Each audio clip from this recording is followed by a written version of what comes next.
Totoo palang babaguhin ka ng sama ng loob hanggang sa mawalan ka na ng gana at pakialam sa kanila. Minsan, pain changes you in ways you never imagined. Yung tipong dati, ikaw yung laging nagka-care, laging nandyan para sa kanila.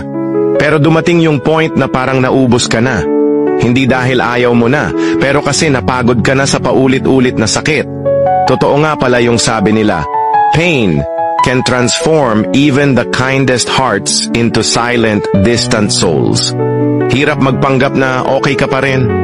Pero deep inside, parang gusto mo na lang mag-let go ng lahat. Hindi mo naramdam ang dating excitement na ibigay ang buong sarili para sa iba. You slowly lose the energy to care and the will to stay. It's not about being selfish. It's about protecting what little peace is left in you. Kung minsan, ang paglayo ay hindi dahil galit ka.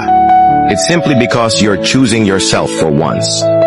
Sa dulo, you realize that walking away doesn't mean you love them any less.